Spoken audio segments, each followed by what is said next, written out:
तो स्वागत है आपका क्षितिज चैप्टर 1 दो बैलों की कथा का अभ्यास में हम आपको फटाफट आपको हर क्वेश्चन का आंसर देंगे। उससे पहले आप चैनल पे नए हैं सब्सक्राइब कर लेना।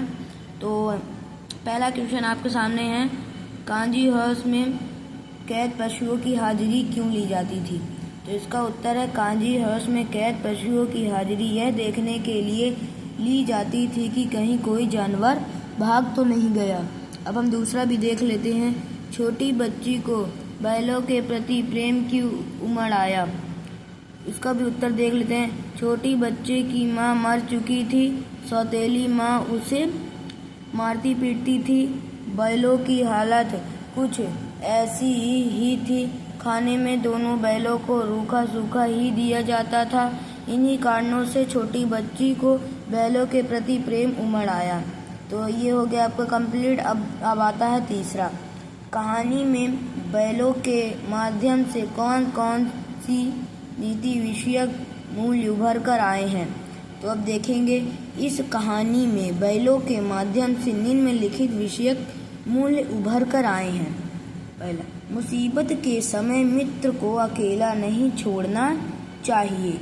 दूसरा, आज़ादी के लिए हमेशा संघर्षशील रहना चाहिए। अपने मालिक का हमेशा वफादार रहना चाहिए।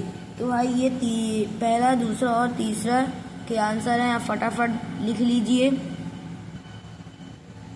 अब देखिए आपके सामने अब चौथा प्रस्तुत है। प्रस्तुत कहानी में प्रेमचंद्र ने गधे को किन स्वाभाविक विशेषताओं के आधार पर उसके प्रति रूढ़ अर्थ मूर्ख का प्रयोग न कर किस नए अर्थ की ओर संकेत किया है? उत्तर है, मेरे समाज में गधे को मूर्ख समझा जाता है। किसी को बुद्धिहीन कहने के लिए हम गधे शब्द का प्रयोग करते हैं। जैसे कि हम कोई मूर्ख है, कोई बुद्धिहीन है, तो उसको हम यह कहने के लिए कह देते भाई तू एकदम से गधा ही है। तो यही चीज़ कहने के लिए हमने यहाँ तक लिख दिया। अब हम लिखेंगे, परंतु लेखक प्रेमचंद्र के हिसाब से गधा मूर्ख नहीं बुद्धिमान है। प्रेमचंद्र के कविता के हिसाब से, कहानी के हिसाब से गधा मूर्ख नहीं बुद्धिमान है। यही इस क्वेश्चन का आंसर आप जल्दी से लिख लीजिए। अब हम चलते हैं क्वेश्चन 5 की ओर।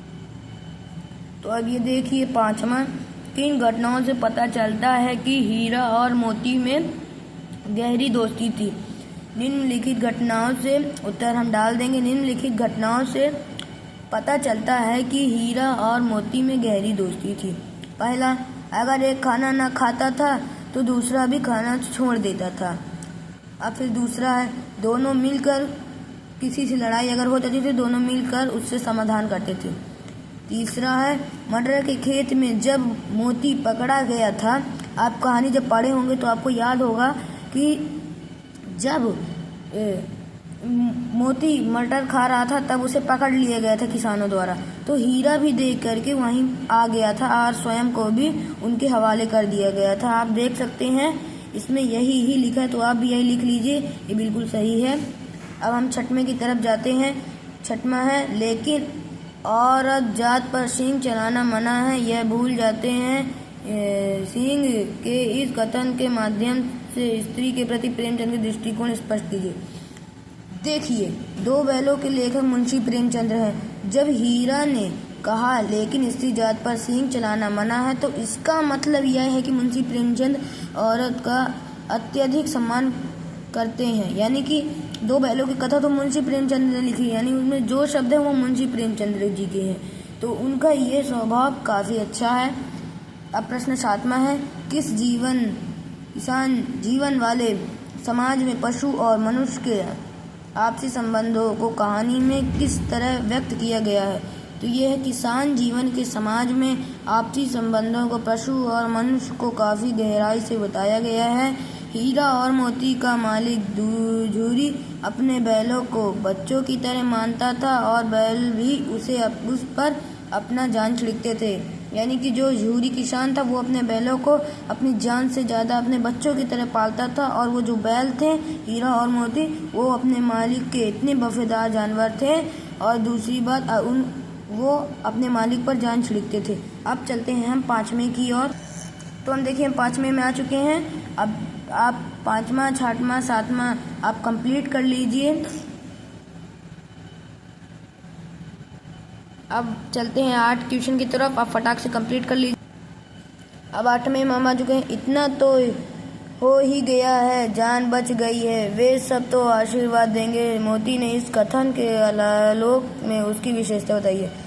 मोती के इस कथन का यह स्पष्ट पता चलता है कि मोती परोपकारी स्वभाव का है। अब 9वें में आ जाते हैं। 9वें में अब यहाँ से क्वेश्चन आंसर खत्म हो जाता है। अब आते हैं आशा स्पष्ट कीजिए का नंबर है। अवश्य ही उनमें कोई ऐसी गुप्त शक्ति थी जिससे जीवों में श्रेष्ठता का दावा करने वाला मनुष्य वंचित है। उत्तर है हीरा और मोती एक दूसरे के वचन समझ जाते थे। मनुष्य अपने को श्रेष्ठ कहा है पर उस में भी यही शक्ति है।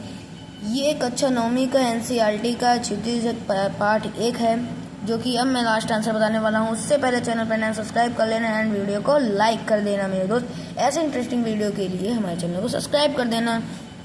तो अब हम खा पे आ गए हैं। उस एक रोटी से उनकी भूख तो क्या शांत होती, पर दोनों के हृदय को मानो भोजन ही मिल गया। इसका आशय ये सीधा सीधा है कि यदि भूख के समय कोई भी व्यक्ति हो, प्रेम से कोई भी एक निवाला भी दे दे तो मन तो यही कहता है कितना अच्छा भाई था, उसने ये दे दिया। बस यही है, यदि भूख के समय कोई प्रेम से एक निवाला भी खिला दे, मन तृप्त हो जाता है। तो तब तक के लिए बाय बाय। हो गया आपका पूरा चैप्टर कंप्लीट। आप जल्दी से लर्न कर लेना एंड आपको आपके एग्जाम के लिए all the best. Thank you for watching.